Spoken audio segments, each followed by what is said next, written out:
Hi ಎಲ್ರಿಗೂ ನಮಸ್ಕಾರ. Share marketing Kannada ಚಾನಲ್ಗೆ ನಿಮಗೆ ಸ್ವಾಗತ.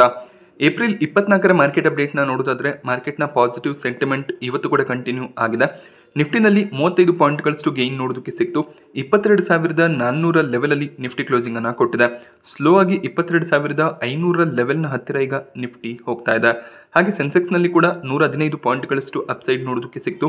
ಬ್ಯಾಂಕ್ ನಿಫ್ಟಿ ಕೂಡ 218 ಪಾಯಿಂಟ್ಗಳ ಗೇನ್ನೊಂದಿಗೆ ಕ್ಲೋಸಿಂಗ್ ಅನ್ನು ಕೊಟ್ಟಿದೆ. ನಿಫ್ಟಿಯ ಟಾಪ್ ಗೇನರ್ಸ್ ಮತ್ತು ಲೂಸರ್ಸ್ ಅನ್ನು ಅಬ್ಸರ್ವ್ ಮಾಡಿದಾಗ ಇಂಡಾಲ್ಕೋ ಟಾಪ್ ಗೇನರ್ ಆಗಿತ್ತು. 4% ಗೇನ್ ಇಂಡಾಲ್ಕೋನಲ್ಲಿ ನೋಡೋದಕ್ಕೆ ಸಿಕ್ಕಿದೆ. ಹಾಗೆ ಮೆಟಲ್ ಸೆಕ್ಟರ್ನ ಸ್ಟಾಕ್ಗಳಲ್ಲಿ ಒಳ್ಳೆ ಒಂದು ಪಾಸಿಟಿವ್ ಸೆಂಟಿಮೆಂಟ್ ಇವತ್ತು ನೋಡೋದಕ್ಕೆ ಸಿಕ್ತು. JSW ಸ್ಟೀಲ್, ಟಾಟಾ ಸ್ಟೀಲ್ ಕೂಡ 2-3% ಅಪ್ಸೈಡ್ನೊಂದಿಗೆ ಕ್ಲೋಸಿಂಗ್ ಅನ್ನು ಕೊಟ್ಟಿದೆ. ಹಾಗೆ ಸಿಪ್ಲಾನಲ್ಲಿ ಕೂಡ 4% ಗೇನ್ ನೋಡೋದಕ್ಕೆ ಸಿಕ್ತು. ಪವರ್ ಗ್ರಿಡ್ ಕೂಡ 1.5% ಅಪ್ಸೈಡ್ನೊಂದಿಗೆ ಕ್ಲೋಸ್ ಆಗಿದೆ. ಟಾಪ್ ಲೂಸರ್ ಲಿಸ್ಟ್ನಲ್ಲಿ ಟಾಟಾ ಕನ್ಸ್ಯೂಮರ್ ಪ್ರಾಡಕ್ಟ್ ನೋಡೋದಕ್ಕೆ ಸಿಗ್ತದೆ. 5.5% ಕರೆಕ್ಷನ್ ಟಾಟಾ ಕನ್ಸ್ಯೂಮರ್ ಪ್ರಾಡಕ್ಟಲ್ಲಿ ನೋಡೋದಕ್ಕೆ ಸಿಕ್ತು. ಹಾಗೆ ಗ್ರಾಸಿಮ್ ಕೂಡ 1.5% ಕರೆಕ್ಟ್ ಆಗಿದೆ. ಟೆಕ್ ಮಹೀಂದ್ರ, TCSನಲ್ಲಿ ಕೂಡ 1%ಗೂ ಹೆಚ್ಚಿನ ಕರೆಕ್ಷನ್ ನೋಡೋದಕ್ಕೆ ಸಿಗ್ತದೆ. ಹಾಗೆ HDFC ಲೈಫ್ನಲ್ಲಿ ಕೂಡ ಕರೆಕ್ಷನ್ ಕಂಟಿನ್ಯೂ ಆಗ್ತದೆ. 1%ಗೂ ಹೆಚ್ಚಾಗಿ ಇವತ್ತು HDFC ಲೈಫ್ ಕರೆಕ್ಟ್ ಆಗಿದೆ. ಹಾಗೆಯೇ FII DII ಆಕ್ಟಿವಿಟಿಯನ್ನು ಅಬ್ಸರ್ವ್ ಮಾಡಿದಾಗ DIIs ನೆಟ್ ಬೈಯರ್ಸ್ ಆಗಿ ಕಂಟಿನ್ಯೂ ಆಗ್ತಿದ್ದಾರೆ. 3,800 ಕೋಟಿ ಅಮೌಂಟ್ನ ನೆಟ್ ಬೈಯಿಂಗ್ DIIs ಕಡೆಯಿಂದ ಬಂದಿದೆ. ಹಾಗೆ FIIಸ್ನ ನೆಟ್ ಸೆಲ್ಲಿಂಗ್ ಕಂಟಿನ್ಯೂ ಆಗ್ತಿದ್ದು 2,511 ಕೋಟಿ ಅಮೌಂಟ್ನ ನೆಟ್ ಸೆಲ್ಲಿಂಗನ್ನು ಇವತ್ತು ಕೂಡ FIIs ಇಂಡಿಯನ್ ಮಾರ್ಕೆಟ್ನಲ್ಲಿ ಮಾಡಿದ್ದಾರೆ. ಕೋಟಕ್ ಮಹೀಂದ್ರ ಬ್ಯಾಂಕ್ಗೆ RBIನ ಕಡೆಯಿಂದ ಒಂದು ರೆಸ್ಟ್ರಿಕ್ಷನ್ ಬಂದಿದೆ. ಯಾವುದೇ ರೀತಿಯಲ್ಲಿ ಹೊಸ ಕಸ್ಟಮರ್ಸ್ಗಳನ್ನು ಆನ್ಲೈನ್ನ ಮೂಲಕ ಆನ್ಬೋರ್ಡ್ ಮಾಡ್ಕೋಬಾರ್ದು ಅಂತ RBI ಒಂದು ರೆಸ್ಟ್ರಿಕ್ಷನ್ ಅನ್ನು ಹಾಕಿದ್ದಾರೆ. ಹಾಗೆ ಮೊಬೈಲ್ ಬ್ಯಾಂಕಿಂಗ್ನ ಮೂಲಕ ಕೂಡ ಕಸ್ಟಮರ್ಸ್ಗಳನ್ನು ಇವರು ಆನ್ಬೋರ್ಡ್ ಮಾಡ್ಕೊಳ್ಳೋದಕ್ಕೆ ಸಾಧ್ಯ ಆಗೋದಿಲ್ಲ. ಹಾಗೆಯೇ ಹೊಸದಾಗಿ ಯಾವುದೇ ರೀತಿಯಲ್ಲಿ ಕ್ರೆಡಿಟ್ ಕಾರ್ಡ್ಗಳನ್ನು ಇಶ್ಯೂ ಮಾಡಬಾರ್ದು ಅಂತ ಕೂಡ RBI ರೆಸ್ಟ್ರಿಕ್ಷನ್ಸ್ಗಳನ್ನು ಹಾಕಿದ್ದಾರೆ. ಇದಕ್ಕೆ ರೀಸನ್ RBI ರೀಸೆಂಟಾಗಿ ಕೋಟಕ್ ಮಹೀಂದ್ರ ಬ್ಯಾಂಕ್ನಲ್ಲಿ ಇನ್ವೆಸ್ಟಿಗೇಷನ್ಸನ್ನು ಮಾಡಿದರು. ಕೋಟಕ್ ಮಹೀಂದ್ರ ಬ್ಯಾಂಕ್ 2022-2023ರಲ್ಲಿ IT ಇನ್ಫ್ರಾಸ್ಟ್ರಕ್ಚರನ್ನು RBI ಗೈಡ್ಲೈನ್ಸ್ಗಳ ಪ್ರಕಾರ ಮೇಂಟೈನ್ ಮಾಡ್ತಿಲ್ಲ. ಸೊ ಕೆಲವೊಂದಿಷ್ಟು ಸೆಕ್ಯೂರಿಟಿ ರಿಲೇಟೆಡ್ ರಿಸ್ಕ್ಗಳು ಕೂಡ ಈ ಒಂದು ಬ್ಯಾಂಕಿಂಗ್ ಸಿಸ್ಟಮ್ನಲ್ಲಿ ನೋಡೋದಕ್ಕೆ ಸಿಗ್ತದೆ. ಅದೇ ರೀಸನ್ನಿಂದ RBI ರೆಸ್ಟ್ರಿಕ್ಷನ್ಸ್ಗಳನ್ನು ಹಾಕಿದ್ದಾರೆ. ಸೊ ಕಂಟಿನ್ಯೂಸ್ 2 ವರ್ಷ Kotak Mahindra bank IT risk and information security ಗವರ್ನೆನ್ಸನ್ನು ಫಾಲೋ ಮಾಡಿಲ್ಲ. ರೆಗ್ಯುಲೇಟರಿ ಗೈಡ್ಲೈನ್ಸ್ ಏನಿರುತ್ತೆ ಅದರ ಪ್ರಕಾರ IT ಸಿಸ್ಟಮನ್ನು ಮೇಂಟೈನ್ ಮಾಡಿಲ್ಲ. ಸೊ ಬ್ಯಾಂಕ್ಗಳಲ್ಲಿ ಸೆಕ್ಯೂರಿಟಿ ರಿಸ್ಕ್ ಇದ್ದರೆ ತುಂಬಾ ದೊಡ್ಡ ಪ್ರಾಬ್ಲಮ್ಸ್ ಆಗುತ್ತೆ. ಅದೇ ಒಂದು ರೀಸನ್ನಿಂದ RBI ಈ ಒಂದು ಡಿಸಿಷನನ್ನು ತಗೊಂಡಿದ್ದಾರೆ. ಕೋಟಕ್ ಮಹೀಂದ್ರ ಬ್ಯಾಂಕ್ನಲ್ಲಿ ಸೀರಿಯಸ್ ಡೆಫಿಷಿಯನ್ಸೀಸ್ ನೋಡೋದಕ್ಕೆ ಸಿಕ್ಕಿದೆ. ನಾನ್ ಕಂಪ್ಲೈನ್ಸ್ಗಳು ಕೂಡ ನೋಡೋದಕ್ಕೆ ಸಿಗ್ತದೆ. IT ಇನ್ವೆಂಟರಿ ಮ್ಯಾನೇಜ್ಮೆಂಟ್, ಪ್ಯಾಚ್ ಮತ್ತು change management, user access management, data security, data ಲೀಕ್ನಂಥ ದೊಡ್ಡ ಡೆಫಿಷಿಯನ್ಸೀಸ್ ನೋಡೋದಕ್ಕೆ ಸಿಕ್ಕಿದೆ. ಸೊ ಎಕ್ಸಿಸ್ಟಿಂಗ್ ಕಸ್ಟಮರ್ಸ್ಗಳಿಗೆ ಈ ಒಂದು ರೆಸ್ಟ್ರಿಕ್ಷನಿಂದ ಯಾವುದೇ ರೀತಿಯ ಪ್ರಾಬ್ಲಮ್ಸ್ ಆಗೋದಿಲ್ಲ. ಬಟ್ ಆನ್ಲೈನ್ನ ಮೂಲಕ ಯಾವುದೇ ರೀತಿಯಲ್ಲಿ ಹೊಸ ಕಸ್ಟಮರ್ಸ್ಗಳ ಆನ್ಬೋರ್ಡಿಂಗ್ ಆಗೋದಿಲ್ಲ. ಬೇಕಾದರೆ ಬ್ಯಾಂಕ್ಗೆ ವಿಸಿಟ್ ಮಾಡಿ ಅಕೌಂಟನ್ನು ಕಸ್ಟಮರ್ಸ್ಗಳು ಓಪನ್ ಮಾಡ್ಬೋದಾಗುತ್ತೆ.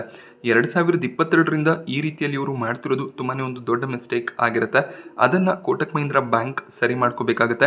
IT ಇನ್ಫ್ರಾಸ್ಟ್ರಕ್ಚರ್ ಮತ್ತು IT ರಿಸ್ಕ್ ಮ್ಯಾನೇಜ್ಮೆಂಟ್ ಫ್ರೇಮ್ವರ್ಕನ್ನು ನಾರ್ಮಲ್ ಆಗಿ ಮೇಂಟೈನ್ ಮಾಡ್ಕೊಂಡು ಹೋದರೆ ಮತ್ತೆ ಕಸ್ಟಮರ್ ಆನ್ಬೋರ್ಡಿಂಗನ್ನು RBI ಪರ್ಮಿಟ್ ಮಾಡುವಂಥ ಚಾನ್ಸಸ್ ಇರುತ್ತೆ.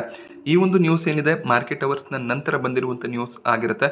ಸೊ ಇವತ್ತು ಕೋಟಕ್ ಮಹೀಂದ್ರ ಬ್ಯಾಂಕ್ 1.5%ಗೂ ಹೆಚ್ಚಿನ ಅಪ್ಸೈಡ್ನೊಂದಿಗೆ ಕ್ಲೋಸಿಂಗ್ ಅನ್ನು ಕೊಟ್ಟಿದೆ.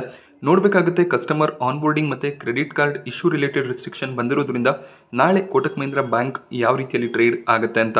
ಸೊ ಈ ಒಂದು ನ್ಯೂಸ್ನ ಎಫೆಕ್ಟ್ ಖಂಡಿತವಾಗ್ಲೂ ಕೋಟಕ್ ಮಹೀಂದ್ರ ಬ್ಯಾಂಕ್ನ ಸ್ಟಾಕ್ ಪ್ರೈಸ್ನ ಮೇಲೆ ಇದ್ದೇ ಇರುತ್ತೆ. ಬಜಾಜ್ ಫಿನಾನ್ಸಲ್ಲಿ ಕೂಡ ಈ ರೀತಿಯ ರೆಸ್ಟ್ರಿಕ್ಷನ್ ಬಂದಾಗ ಸ್ಟಾಕ್ ಪ್ರೈಸ್ನಲ್ಲಿ ಸ್ವಲ್ಪ ವೀಕ್ನೆಸ್ ನೋಡೋದಕ್ಕೆ ಸಿಕ್ಕಿತ್ತು. HUL ತಮ್ಮ Q4 ರಿಸಲ್ಟನ್ನು ಡಿಕ್ಲೇರ್ ಮಾಡಿದರೆ ಬ್ರೋಕರೇಜ್ಗಳು 2,462 ಕೋಟಿಯಷ್ಟು ಪ್ರಾಫಿಟ್ ಈ ಒಂದು ಕ್ವಾರ್ಟರ್ನಲ್ಲಿ ಡಿಕ್ಲೇರ್ ಆಗ್ಬೋದು ಅಂತ ಪ್ರಿಡಿಕ್ಟ್ ಮಾಡಿದ್ರು. HUL 2,400 ಕೋಟಿಯಷ್ಟು ಪ್ರಾಫಿಟ್ಸನ್ನು ಡಿಕ್ಲೇರ್ ಮಾಡಿದ್ದಾರೆ. ಇಯರ್ ಆನ್ ಇಯರ್ ಕಂಪೇರ್ ಮಾಡಿದಾಗ ಪ್ರಾಫಿಟ್ಸ್ 6% ಫಾಲ್ ಆಗಿದೆ. HULನ ಡೀಟೇಲ್ ರಿಸಲ್ಟ್ಸನ್ನು ನಾವು ಅಬ್ಸರ್ವ್ ಮಾಡಿದಾಗ ಸೊ ಮೊದಲನೇ ಕಾಲಮಲ್ಲಿ ಇರೋದು ಈ ಒಂದು ಕ್ವಾರ್ಟರ್ನ ರಿಸಲ್ಟ್ ಆಗಿರುತ್ತೆ.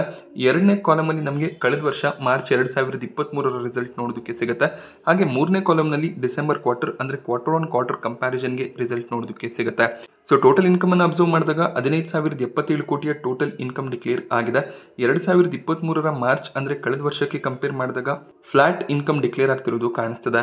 ಹಾಗೆ 2023ರ ಡಿಸೆಂಬರ್ನಲ್ಲಿ 15,473 ಕೋಟಿಯ ಟೋಟಲ್ ಇನ್ಕಮ್ ಡಿಕ್ಲೇರ್ ಆಗಿತ್ತು. Year on year income fall ಆಗ್ತದೆ. ಹಾಗೆಯೇ ಎಕ್ಸ್ಪೆನ್ಸಸ್ ಈ ಒಂದು ಕ್ವಾರ್ಟರ್ನಲ್ಲಿ ಕಳೆದ ಕ್ವಾರ್ಟರ್ಗೆ ಕಂಪೇರ್ ಮಾಡಿದಾಗ ಸ್ವಲ್ಪ ಕಡಿಮೆನೇ ಡಿಕ್ಲೇರ್ ಆಗಿದೆ. ಬಟ್ ಕಳೆದ ವರ್ಷಕ್ಕೆ ಕಂಪೇರ್ ಮಾಡಿದಾಗ ಫ್ಲಾಟ್ ಆಗಿ ಕಾಣಿಸ್ತದೆ. 2,406 ಕೋಟಿಯಷ್ಟು ಪ್ರಾಫಿಟ್ಸನ್ನು HUL ಈ ಒಂದು ಕ್ವಾರ್ಟರ್ನಲ್ಲಿ ಡಿಕ್ಲೇರ್ ಮಾಡಿದ್ದಾರೆ. 2023ರ ಮಾರ್ಚ್ನಲ್ಲಿ ಅಂದರೆ ಕಳೆದ ವರ್ಷ 2,552 ಕೋಟಿಯ ಪ್ರಾಫಿಟ್ ಡಿಕ್ಲೇರ್ ಆಗಿತ್ತು.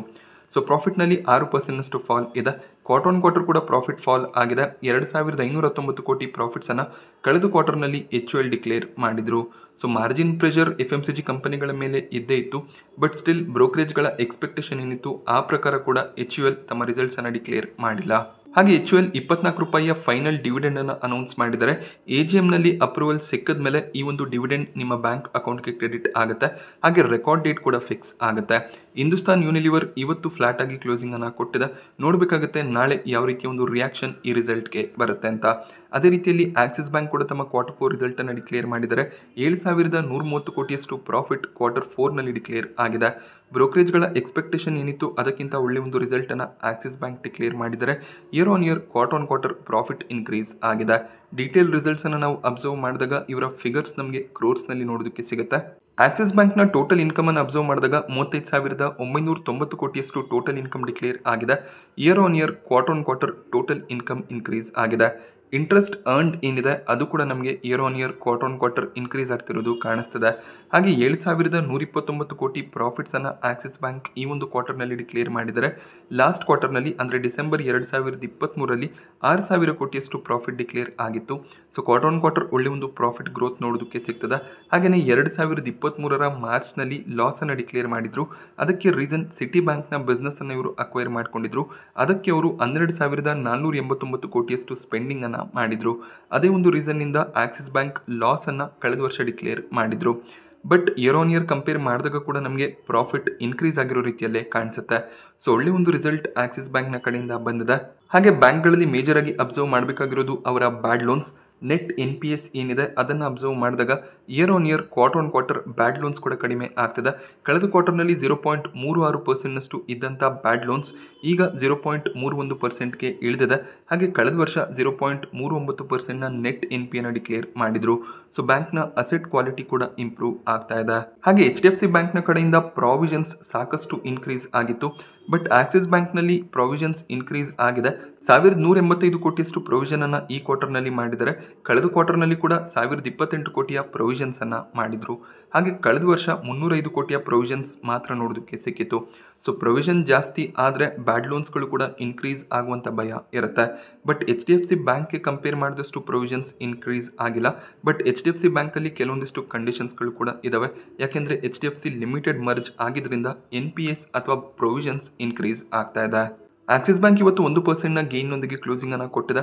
ಒಳ್ಳೆ ಒಂದು ರಿಸಲ್ಟೇ ಆಕ್ಸಿಸ್ ಬ್ಯಾಂಕ್ನ ಕಡೆಯಿಂದ ಬಂದಿದೆ. ಒಂದು ಪಾಸಿಟಿವ್ ಸೆಂಟಿಮೆಂಟ್ನ ಎಕ್ಸ್ಪೆಕ್ಟೇಷನ್ ಇರುತ್ತೆ. ಹಾಗೆ ಬ್ರೋಕರೇಜ್ಗಳ ವ್ಯೂ ಕೂಡ ತುಂಬಾ ಇಂಪಾರ್ಟೆಂಟ್ ಆಗುತ್ತೆ. ವೊಡಾಫೋನ್ ಐಡಿಯಾದ ಗ್ರೇ ಮಾರ್ಕೆಟ್ ಪ್ರೀಮಿಯಂ ಸ್ವಲ್ಪ ಫಾಲ್ ಆಗಿದೆ. 1 ರೂಪಾಯಿಯ ಪ್ರೀಮಿಯಂ ನೋಡೋದಕ್ಕೆ ಸಿಗ್ತದೆ. FPO ಶೇರ್ಸ್ಗಳು ನಾಳೆ ಮಾರ್ಕೆಟ್ನಲ್ಲಿ ಲಿಸ್ಟ್ ಆಗುತ್ತೆ. ಈಗ ವೊಡಾಫೋನ್ ಐಡಿಯಾ ಮಾರ್ಕೆಟ್ನಲ್ಲಿ 13 ರೂಪಾಯಿ ಅರೌಂಡಲ್ಲಿ ಟ್ರೇಡ್ ಆಗ್ತದೆ. ಸೊ ಸಿಮಿಲರ್ ಪ್ರೈಸ್ನಲ್ಲಿ ಲಿಸ್ಟಿಂಗ್ ಬರುವಂಥ ಚಾನ್ಸಸ್ ಇರುತ್ತೆ. ನೀವು 11 ರೂಪಾಯಲ್ಲಿ ಅಪ್ಲಿಕೇಶನ್ ಹಾಕಿದರೆ ಪ್ರತಿ ಶೇರ್ನ ಮೇಲೆ 2 ರೂಪಾಯಿಯಷ್ಟು ಪ್ರಾಫಿಟ್ ಬರುತ್ತೆ. 1,200 ಶೇರ್ಗಳ ಲಾಟ್ ಆಗಿತ್ತು. ಸೊ 2,500ರವರೆಗೂ ಪ್ರಾಫಿಟ್ಸನ್ನು ಎಕ್ಸ್ಪೆಕ್ಟ್ ಮಾಡ್ಬೋದಾಗುತ್ತೆ. JNK ಇಂಡಿಯಾ ಲಿಮಿಟೆಡ್ನ 2ನೇ ದಿನದ ಸಬ್ಸ್ಕ್ರಿಪ್ಷನ್ ಎಂಡ್ ಆಗಿದೆ. QIB ಕ್ಯಾಟಗರಿ 0.67 ಟೈಮ್ನಷ್ಟು ಸಬ್ಸ್ಕ್ರೈಬ್ ಆಗಿದೆ.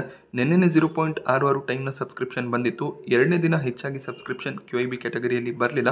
ಬಟ್ QIB ಹೆಚ್ಚಾಗಿ ಕೊನೆ ದಿನ ಸಬ್ಸ್ಕ್ರಿಪ್ಷನ್ ಅನ್ನು ಮಾಡ್ತಾರೆ. NIA ಕ್ಯಾಟಗರಿ 1.28 ಟೈಮ್ನಷ್ಟು ಸಬ್ಸ್ಕ್ರೈಬ್ ಆಗಿದೆ. ರಿಟೇಲ್ ಕ್ಯಾಟಗರಿ ಕೂಡ ಕಂಪ್ಲೀಟ್ ಆಗಿ ಸಬ್ಸ್ಕ್ರೈಬ್ ಆಗಿದ್ದು 1.17 ಟೈಮ್ನ ಸಬ್ಸ್ಕ್ರಿಪ್ಷನ್ ನೋಡೋದಕ್ಕೆ ಸಿಕ್ಕಿದೆ.